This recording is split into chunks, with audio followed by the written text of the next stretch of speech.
Hello everyone. आप सभी लोग का इस चैनल में बहुत बहुत स्वागत है। और ये चल रहा है पार्ट नंबर 2 चल रहा है बहुविकल्पी प्रश्न का, जो कि आप लोगों के एग्ज़ाम में बहुत ही इम्पोर्टेंट है। इसको आप लोग देखिएगा तो जहाँ हम छोड़ कर गए थे वही क्वेश्चन से फिर इस वीडियो को स्टार्ट करते हैं। ठीक है, तो ये बहुविकल्पी प्रश्न का पार्ट नंबर 2 है, जो कि क्लास 10 का है। ठीक है, तो यहाँ पे हम लोग 44 क्वेश्चन कर चुके थे। 44 क्वेश्चन के नेक्स्ट क्वेश्चन से हम लोग स्टार्ट करेंगे। ठीक है, तो ध्यान से देखते जाइए और पढ़ते जाइए और याद करते जाइए, और एग्ज़ाम में 15 में 15 लाइए, कोई इसमें दिक्कत नहीं होगी। ठीक है स्टूडेंट्स, चलिए देखते हैं। तो जो हीमोग्लोबिन होता है स्टूडेंट्स, उसका प्रमुख कार्य जो होता है ऑक्सीजन का परिवहन करना। ठीक है स्टूडेंट्स, किसका? ऑक्सीजन का परिवहन करना होता है। ठीक, तो ऑप्शन नंबर डी सही रहेगा। हीमोग्लोबिन जो है वो ऑक्सीजन का परिवहन करता है, ले जाता है। ठीक है, रक्त का थक्का जमने के लिए आवश्यक है। ठीक है, रक्त का थक्का जमने के लिए आवश्यक है सोडियम क्लोराइड, थ्रोबिन, पोटेशियम और कैल्शियम। तो यहाँ पे थ्रोबिन है। ठीक है, ये थक्का जमाता है थ्रोबिन। ठीक है स्टूडेंट्स, चलिए नेक्स्ट देखते हैं। फेफड़ों से शुद्ध रक्त आता है। फेफड़ों से शुद्ध रक्त हम लोग का कहाँ से आता है? तो देखिए, फेफड़ों से जो हमारा होता है शुद्ध रक्त, बाय ए नंबर है बाय अलिंद में, दाएं अलिंद में, बाय निलय में, दाएं निलय में। ठीक है, इसको समझाएंगे तो वीडियो बहुत बड़ा हो जाएगा, लेकिन फिलहाल हमको सिर्फ आंसर जानना है। तो बाय अलिंद से आता है। किससे आता है जी? बाय अलिंद से आता है। अलिंद से, बाय अलिंद से। पहला नंबर ऑप्शन सही है। ठीक है, नेक्स्ट देखते हैं स्टूडेंट्स। तो हमारा जो नेक्स्ट है वो है, देखिए, निम्न में से कौन सा एक मानव में मादा जनतंत्र का भाग नहीं है? निम्न में कौन मादा जनतंत्र का भाग नहीं है? तो ये हमारा क्वेश्चन इम्पोर्टेंट है। शुक्रवाहिका होता है। यहाँ पर देखिएगा, ये जो ऑप्शंस हैं वो गलती से हो गए हैं, राइट कर दिए गए हैं। ठीक है, यहाँ पे इसका आपका क्वेश्चन हो जाएगा शुक्रवाहिका, ये नहीं है स्टूडेंट्स। इसमें आपका आंसर हो जाएगा शुक्रवाहिका। ठीक है, यहाँ पे हो जाएगा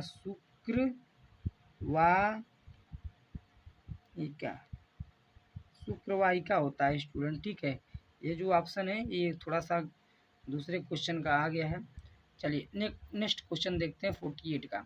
नर जनन अंगों से संबंधित ग्रंथि है। नर जनन अंगों से संबंधित ग्रंथि है, तो वो जो होता है नर जनन अंगों से जो संबंधित ग्रंथि होता है, एपिडिडाइमिस अधिवृक्क ग्रंथि ये भी नहीं होता, अग्नाशय भी नहीं होता, प्रोस्टेट ग्रंथि होता है स्टूडेंट। ठीक है, प्रोस्टेट ग्रंथि होता है। नर जनन अंगों से संबंधित जो ग्रंथि होती है वो प्रोस्टेट ग्रंथि होती है। डीएनए पाया जाता है, बहुत इंपॉर्टेंट क्वेश्चन। डीएनए पाया जाता है, तो डीएनए कोशिका द्रव्य में नहीं पाया जाता है। ठीक है, ना तो केंद्रिका में पाया जाता है, यह केंद्रक में होता है। ठीक है, डीएनए कहाँ होता है? केंद्रक में। ठीक है, तो ऑप्शन नंबर डी सही है। चलिए नेक्स्ट देखते हैं। पराग कोश में होता है। पराग कोश में क्या होता है? तो पराग कोश में बाह्यदल, अंडाशय ये दोनों नहीं होते, परागकण होता है। देखिए नाम से मैच करिए, पराग कोश, पराग कण, इससे याद किया जाएगा। ठीक है, चलिए नेक्स्ट देखते हैं। एड्स का कारण है। एड्स का जो है कारण है जीवाणु है? नहीं, जीवाणु नहीं है। प्रोटोजोआ नहीं है। चलो ऑप्शन नंबर बी हमारा सही है, विषाणु है। ठीक है, ऑप्शन नंबर बी क्या है? विषाणु। निषेचन के बाद फल में बदलता है, क्या चीज़ है जो फल में बदलता है?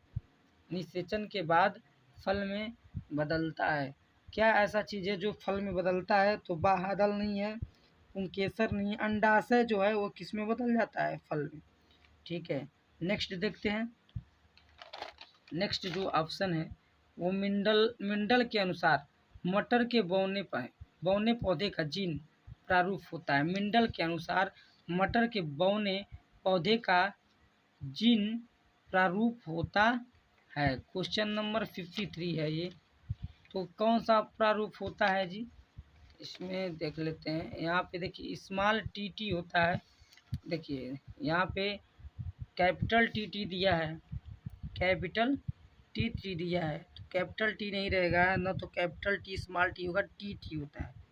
ठीक है, जीन शब्द का प्रयोग सर्वप्रथम किसने किया था? चीन शब्द का प्रयोग सबसे पहले किसने किया था स्टूडेंट? तो सबसे पहले हमारे जोहानसन सर ने किया था। कौन से? जोहानसन। ठीक है, यहाँ पर में हो गया है, ने रहेगा, यहाँ पे मेंडल में रहेगा, जॉनसन ने रहेगा, में हो गया है, कोई दिक्कत नहीं। चलते हैं आगे। जाइगोट में गुणसूत्रों की संख्या होती है। ठीक है, जो जाइगोट होता है, जाइगोट में जो गुणसूत्रों की संख्या होती है वो कितनी होती है? बहुत ही इम्पोर्टेंट है। ठीक है स्टूडेंट्स, तो जो होता है 2x होता है। जाइगोट की संख्या कितनी होती है? 2x होती है। देखिए, आनुवंशिक लक्षणों के रासायनिक कारक हैं। आनुवंशिक लक्षणों के जो होते हैं वो रासायनिक कारक कौन से होते हैं? तो हमारा डीएनए होता है रासायनिक कारक। ठीक है स्टूडेंट, तो ऑप्शन नंबर बी डीएनए। जातियों की उत्पत्ति पुस्तक किसने लिखी है? बहुत बढ़िया। जातियों की उत्पत्ति पुस्तक किसने लिखी, यानी कि डिराइजिंग ऑफ स्पेसीज। ठीक है, किसने लिखा था? तो यह 5670 है ना, 57 है, तो ये लिखा था। देखिए ना, तो हमारा मेंडेले ने लिखा था ना, तो लैंडमार्क ने, लिनियस ने भी नहीं लिखा था, डार्विन ने लिखा था। ठीक है, कौन लिखे थे? डार्विन। ऑप्शन नंबर ए सही। कौन लिखे थे? डार्विन। ठीक है, नेक्स्ट देखते हैं। मेंडल ने मटर के कितने गुणों का अध्ययन किया था? ये तो बहुत आसान है, सबके जुबान पर होना चाहिए। 7 गुणों का अध्ययन किया था। ठीक है, नेक्स्ट देखते हैं। 20 सेंटीमीटर वक्रता वाले अवतल दर्पण की फोकस दूरी होगी। ठीक है, 20 सेंटीमीटर वक्रता वाले अवतल दर्पण की फोकस दूरी कितनी होगी? तो ये आपका जो 20 है, तो अवतल दूरी उसका हम लोग क्या कर देंगे? डिवाइड कर देते हैं। तो कितना हो जाएगा? 2 से डिवाइड करेंगे तो 10 हो जाएगा। ठीक है, 60 है। उत्तल दर्पण के सामने रखी वस्तु का प्रतिबिंब बनता है। बहुत ही बढ़िया है। उत्तल दर्पण के सामने रखी वस्तु का प्रतिबिंब कैसे बनता है? तो दर्पण के पीछे बनता है। कहाँ बनता है स्टूडेंट? दर्पण के पीछे बनता है। ऑप्शन नंबर हमारा डी सही, दर्पण के पीछे बनता है। ठीक है, आगे चलते हैं। आगे कौन था? क्वेश्चन नंबर 60 था। ठीक है, क्वेश्चन नंबर 60 है, तो अब हम लेकर आते हैं क्वेश्चन नंबर, चलिए ठीक है स्टूडेंट, देखते हैं। चंद्रमा से देखने पर आकाश दिखाई देता है। जब हम लोग चंद्रमा पे रहेंगे तो आकाश हमें कैसा दिखाई देगा? तो बहुत बढ़िया, 2 क्वेश्चन बनता है। तो एक तो आप लोग सभी लोग जानते हैं, लेकिन चंद्रमा पे तो हम तो गए नहीं, तो कैसे जानेंगे कैसे रंग, किस रंग का दिखाई दिया जाए? तो जो भाई साइंटिस्ट बताए हैं हम वो बताएंगे। ठीक है, तो 61 नंबर क्वेश्चन है और इसमें दिया है चंद्रमा से देखने पर आकाश दिखाई देता है। तो कैसा दिखाई देता है? तो आकाश हम लोग को काला दिखाई देता है। ठीक है, और पृथ्वी से कैसा दिखाई देता है? तो नीला दिखाई देता है। ऑप्शन नंबर बी ना आप लोग मार दीजिएगा। देखिएगा, काला दिखाई देता है, ला ला आया दोनों के लास्ट में, तो नीला पृथ्वी से दिखाई देता है और चंद्रमा से काला दिखाई देता है। श्वेत प्रकाश के सारे रंगों में से किसकी आवृत्ति अधिकतम है? जब श्वेत प्रकाश जो पड़ता है तो उसमें 7 रंग, जितने भी रंग होते हैं उन सभी रंगों में से जो सबसे तेज आवृत्ति होती है वो किसकी होती है? तो वो होती है बैगनी रंग की। किसकी होती है? तो वो होती है बैगनी रंग की। ठीक है, उसके बाद से लाल लाल रंग की होती है। कांतिक कोण का मान अधिकतम होता है। कांतिक कोण का मान अधिकतम होता है तो किसके लिए होता है? तो लाल रंग के कारण होता है। किसके लिए होता है? रंग लाल रंग के लिए कांतिक कोण का मान सबसे अधिक होता है। ठीक है, शिक्षक, कांच का अपवर्तनांक अधिकतम होता है। कांच का अपवर्तनांक अधिकतम होता है किस रंग के लिए? तो बैगनी रंग के लिए। बैगनी रंग पे कांच का अपवर्तनांक अधिक होता है। चलिए नेक्स्ट देते हैं। आँखों में प्रवेश करने वाली प्रकाश की मात्रा को नियंत्रित करता है। आँख में जो प्रकाश हमें, हमारी आँखों में जब प्रकाश प्रवेश करता है तो उसको नियंत्रित कौन करता है? तो उसको नियंत्रित कौन करता है? तो वो होती है मेरी, हमारा होता है परितारिका। ठीक है, चलिए मत लिखिएगा, परितारिका होगा। ठीक है, चलिए अगला देते हैं। नेत्र लेंस होता है, जो हमारा नेत्र लेंस होता है वो क्या होता है? इम्पोर्टेंट है। नेत्र लेंस क्या होता? चलिए तो समझते हैं नेत्र लेंस क्या होता है। तो नेत्र लेंस जो होता है वो अभिसारी होता है। कौन सा होता है जी? ऑप्शन नंबर ए ही आ गया, अभिसारी होता है। ठीक है, नेक्स्ट देखते हैं। मनुष्य को स्वस्थ नेत्र में प्रतिबिंब होता है। मनुष्य के स्वस्थ नेत्र में प्रतिबिंब होता है। कहाँ पर होता है जी? रेटिना पर होता है कि रेटिना से आगे होता है कि रेटिना के पीछे की अनंत पर? तो हमारा क्या पर होता है? रेटिना पर होता है, सीधे सीधे रेटिना पर होता है। ठीक है, आगे चलते हैं। देखिए, दूरदृष्टि दोष से पीड़ित व्यक्ति का दूर बिंदु होता है। ऑप्शन जो होते हैं वो गलत लिखा गया है, क्योंकि यहाँ पे कह रहा है दूर बिंदु होता है। दूर दृष्टि दोष से पीड़ित व्यक्ति का दूर बिंदु स्थित है। ठीक है, तो वो कहाँ स्थित होता है? तो 25 सेंटीमीटर से कम होता है स्टूडेंट्स, क्योंकि दूर दृष्टि दोष किसे कहते हैं? जिससे नज़दीक में दिखाई है ना, उल्टा हो जाता है। ठीक है, चलिए, तो इसका हो जाएगा आंसर आपका 25 सेंटीमीटर। ठीक है, से कम ही कितने होती है? 25 सेंटीमीटर से कम ही होता है। चलिए नेक्स्ट देखते हैं। मानव नेत्र रेटिना पर बनने वाला प्रतिबिंब कैसा होता है? मानव नेत्र रेटिना पर बनने वाला प्रतिबिंब कैसा होता है? तो ये ऑप्शन नंबर डी है, उल्टा होता है परंतु सीधा दिखाई देता है। ठीक है स्टूडेंट्स, क्या होता है? रेटिना पर जो प्रतिबिंब बनता है वो उल्टा बनता है, लेकिन हमें क्या होता है? सीधा दिखाई देता है। ठीक है, कोई भी प्रतिबिंब हमारे आंखों में क्या होता है? रेटिना पर उल्टा बनता है, लेकिन हम लोग उसको क्या देखते हैं? सीधा देखते हैं। ठीक है, आगे चलते हैं। स्वस्थ नेत्र के लिए दूर बिंदु होता है। अच्छा, हमारा नेत्र स्वस्थ है, बिल्कुल ठीक ठाक है, तो हम लोग कहाँ तक देख सकते हैं? तो अनंत तक सीख सकते हैं, है कि नहीं? अगर जो हमारे आंखों के रास्ते में कोई प्रतिरोधक नहीं आएगा तो हम लोग अनंत तक देख सकते हैं। ठीक है, तो बहुत ही आसान है। यहाँ पर क्या हो जाएगा? अनंत तक देखते हैं, पहला नंबर ही सही है। ठीक है, बाकी आप खुद देखिए कि यदि हमारी आंखें स्वस्थ होगी तो क्या हम 25 सेंटीमीटर तक देखेंगे? नहीं, बहुत दूर तक देखेंगे दोस्तों, अनंत तक। ठीक है, तो थोड़ा कोई भी क्वेश्चन होगा दिल से पढ़िएगा तब लगाइएगा। मानव नेत्र में उपस्थित लेंस है। तो मानव नेत्र जो होता है उसमें जो लेंस जो उपस्थित होता है वो उत्तल लेंस होता है। कौन सा लेंस होता है? उत्तल लेंस। ठीक है, इसको तो ज़्यादा फोकस करने की ज़रूरत नहीं। किसका दृष्टि क्षेत्रफल सबसे अधिक होता है? तो जो हमारा उत्तल लेंस होता है उसी का सबसे ज़्यादा क्या होता है? उत्तल लेंस होता है, उसी का दृष्टि क्षेत्रफल भी सबसे ज़्यादा होता है, क्योंकि वो हमारे आंखों में कौन सा लेंस होता है? तो उत्तल लेंस ही होता है। 1 माइक्रो ओम का मान होता है। ये अच्छा है, ये क्वेश्चन अच्छा है। तो 1 माइक्रो ओम का मान जो होता है स्टूडेंट्स 10 की पावर 9 नहीं होता है, 10 टू द पावर -6 यानी कि 10 के पावर -6 ओम होता है। ठीक है, ऑप्शन नंबर बी सही है। चलिए 74 नंबर, एक अश्व शक्ति बराबर होता है। तो ये तो बहुत आसान है, 746 वाट होता है। कितना होता है? 746 वाट होता है। ऑप्शन नंबर सी, एक अश्व शक्ति बराबर होता है 746 वाट।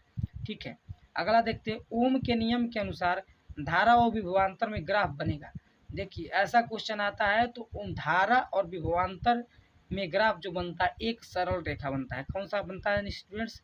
तो एक सरल रेखा बनता है। ठीक है, तो हम लोग कहाँ तक पहुँच गए हैं? क्वेश्चन नंबर 75 तक पहुँच गए। ठीक है, नेक्स्ट देखते हैं, आगे चलते हैं।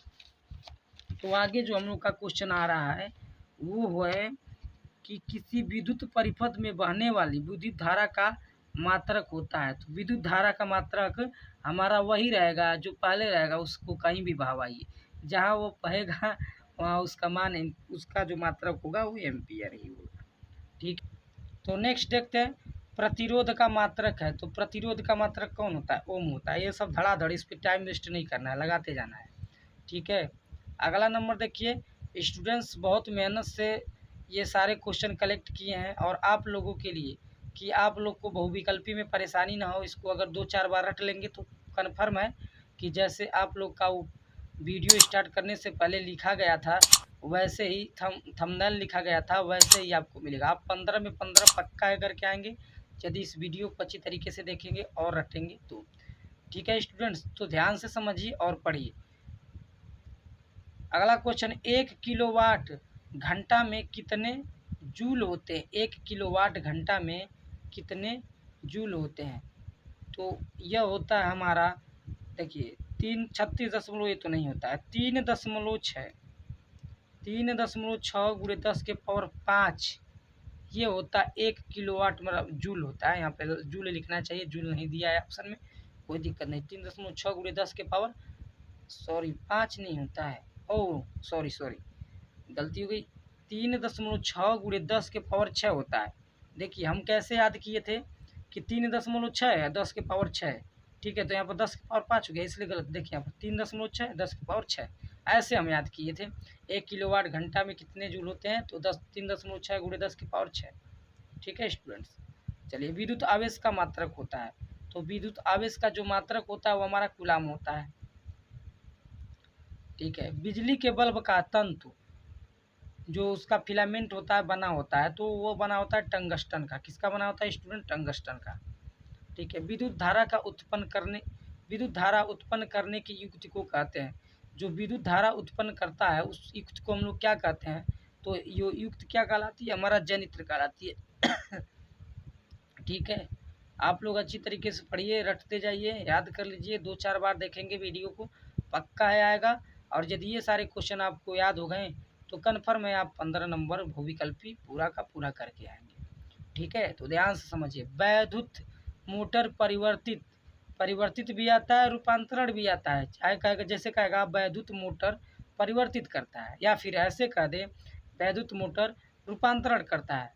तो इन दोनों का एक ही क्वेश्चन होता है।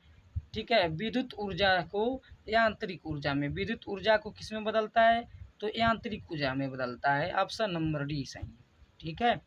ठीक है स्टूडेंट्स। तो देखिए थोड़ा सा डिस्टर्ब हो गया। चलिए देखते हैं, चुंबकीय क्षेत्र की तीव्रता का मात्रक है। जो चुंबकीय क्षेत्र होता है उसकी तीव्रता का मात्रक जो होता है वो टेस्ला होता है। ये सब आपको रटना है।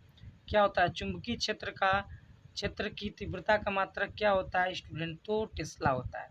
चलिए, 1 टेस्ला बराबर होता है, ये जो नहीं जाना वो कुछ नहीं जाना। ठीक है, तो 1 वेबर प्रति मीटर स्क्वायर होता है। कितना होता है? 1 वेबर प्रति मीटर स्क्वायर होता है 1 टेस्ला बराबर। ठीक है स्टूडेंट्स। चलिए नेक्स्ट देखते हैं, चुंबकीय क्षेत्र की तीव्रता का मात्रक है। चुंबकीय क्षेत्र की तीव्रता का मात्रक है, तो वो होता है न्यूटन प्रति ampere metre. Option number B हमारा सही है, न्यूटन प्रति एम्पियर मीटर होता है विद्युत चुंबकीय क्षेत्र की तीव्रता। चलिए, किस चालक में धारा का प्रवाह होता है? ये तो बहुत आसान है। धारा का प्रवाह किस में होगा भैया? जब इलेक्ट्रॉन एक स्थान से दूसरे स्थान तक ले जाते हैं तो उसी में धारा का प्रवाह इलेक्ट्रॉन के द्वारा होता है। ठीक है, चलिए आगे चलते हैं। विद्युत चुंबकीय प्रेरण की खोज किसने की थी? तो ये किए थे फैराडे ने। कौन से किए थे? तो भैया फैराडे ने किए थे। ठीक है, चलिए आगे चलते हैं। यांत्रिक ऊर्जा को विद्युत ऊर्जा में बदलने वाला यंत्र है। यांत्रिक ऊर्जा को विद्युत ऊर्जा में बदलने वाला जो यंत्र होता है वो होता है डायनमो। देखिएगा ये थोड़ा सटा हुआ है, डायनमो होता है। यांत्रिक ऊर्जा को विद्युत ऊर्जा में बदलने वाला जो यंत्र है वो है डायनमो। ठीक है, आगे चलते हैं। तो नेक्स्ट जो दिया, निम्नलिखित में से कौन जैव मात्रा ऊर्जा स्रोत का उदाहरण नहीं है? जैव मात्रा ऊर्जा स्रोत का उदाहरण इसमें से कौन नहीं है? तो परमाणु ऊर्जा नहीं है। कौन नहीं है? परमाणु ऊर्जा, क्योंकि लकड़ी जैव है। ठीक है, कोयला भी है।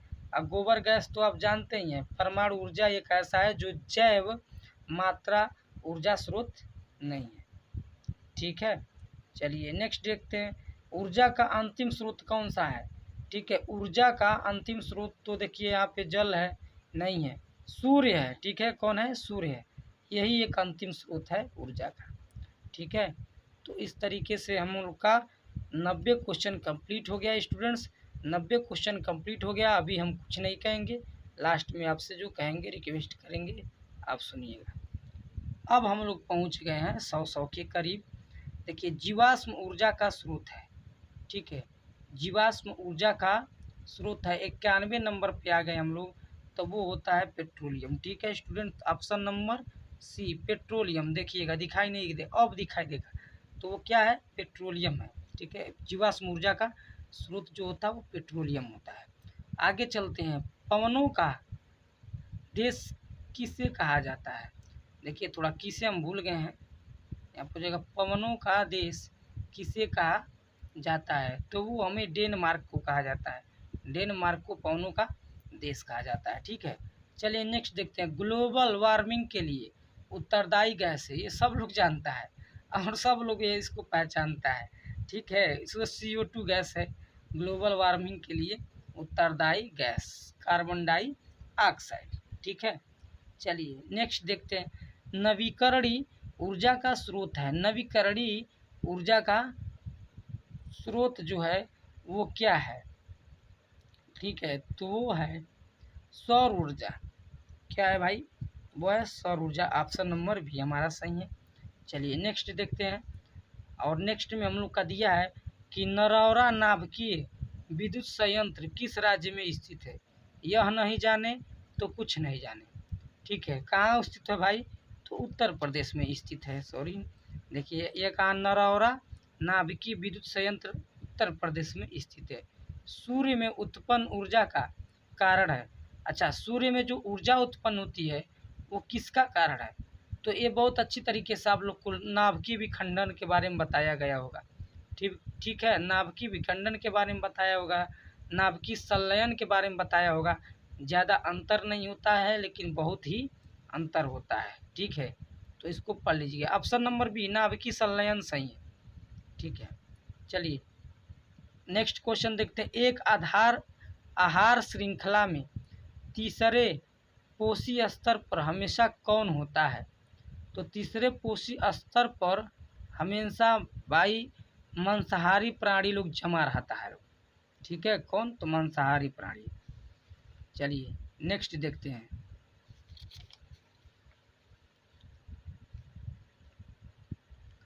ठीक है। निम्नलिखित में से किस कार्यक्रम के तहत CFC के उत्पादन को 1986 के स्तर तक सीमित करने पर सहमति हुई है, ठीक है। 1986 के तहत पर के स्तर पर जो सहमति हुई थी वो हुई थी UNEP, यानी कि क्वेश्चन नंबर सी सही है। UNEP है ना, पहला नंबर, सॉरी पहला नंबर सी, UNEP। हम IP पे लगा दिए थे, कोई दिक्कत नहीं है। चलिए ठीक है, थोड़ा हवा चल रहा है, फैन की हवा से बेकार हो जा रहा है, खेला गड़बड़ा जा रहा है, ठीक है। अब हम लोग अपने लक्ष्य के नज़दीक आ गए हैं, ठीक है। निम्नलिखित में से किस पोषी स्तर पर जीवों की संख्या अधिकतम होगी, ठीक है। किस पोषी स्तर पर जीवों की संख्या, देखिए जीवों यानी कि जीव जंतु की संख्या क्या होगी, अधिक होगी। तो ये हमारा किस पे आ जाएगा, तो हो जाएगा उत्पादक पर, किस पे, उत्पादक पे, ठीक है।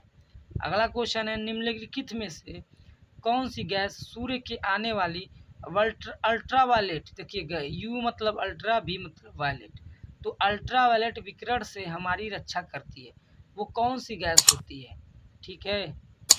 तो ये होती है, ये O3 जो गैस होती है वो हमें उस अल्ट्रावायलेट विकिरण से क्या करती है, रक्षा करती है, ठीक है। Try oxide. चलिए चिपको आंदोलन, बहुत बढ़िया, 101 नंबर पे आ गए हम लोग। चिपको आंदोलन का नेतृत्व किसने किया था, देखिएगा यहाँ पर दे दिया, सुंदरलाल बहुगुणा, हेमवती नंदन बहुगुणा, मेघा पाटेकर, अरुंधति राय। तो अरुंधति राय के बारे में आप जानते हैं, यहाँ पे सुंदरलाल बहुगुणा जी नेतृत्व किए थे चिपको आंदोलन का, ठीक है। भारत के किस प्रदेश में नगर सिंचाई परियोजना को कुल्ल के नाम से पुकारा जाता है, भारत के किस प्रदेश में, देखिएगा भारत का ही प्रदेश है जहाँ पर सिंचाई परियोजना को कुल्ल के नाम से जाना जाता है, वो हमारा हिमाचल प्रदेश है। कौन सा प्रदेश है, हिमाचल प्रदेश। हिमाचल प्रदेश में सिंचाई परियोजना को कुल्ल के नाम से जाना जाता है, ठीक है। चलिए नेक्स्ट देखते हैं, 103, जल संग्रहण एक प्रक्रिया जो संबंधित है, जल संग्रह एक प्रक्रिया है, ठीक है, वो किससे संबंधित है, तो वो है जल नहरों का संख्यान्वयन, इससे नहीं, वर्षा जल का संग्रहण से, ठीक है। ऑप्शन नंबर सी हम लोग का सही है, वर्षा जल का संग्रहण से। विश्व का सबसे तेजी से घटता जा रहा प्राथमिक संसाधन कौन सा है, सॉरी, विश्व का सबसे तेजी से घटता जा रहा प्राकृतिक संसाधन कौन सा है। अच्छा आप अपने दिमाग में सोचिए कि कौन सा ऐसा संसाधन है जो बहुत जल्दी से घट रहा है, तो भाई जल तो घट नहीं रहा है, अभी ठीक ठाक है। पवन भी अभी चल ही रहे हैं, पवन किसके वजह से चलेंगे, वो वन की वजह से चलेंगे, और सूर्य तो कभी घटेगा ही नहीं, यानी कि वन कौन सा घट रहा है, वन, और जब वन घटेगा तो पवन घटेगा, है ना। तो वन घट रहा है भाई, कटाई हो रही खूब चाप के, लगाया है कहीं जा नहीं रहा है, वृक्षारोपण हो नहीं रहा है, बस वृक्ष को काटा जा रहा है, ठीक है। अब आते हैं हम लोग अपने लास्ट क्वेश्चन पर। गंगा सफाई योजना किस वर्ष प्रारंभ हुई? ठीक है, तो इसको जानेंगे तो आपको बहुत कुछ मिलेगा। 1985 ईस्वी में गंगा सफाई योजना प्रारंभ हुई थी। ठीक है, तो यहाँ पर हम लोगों ने 105 का स्कोर किया।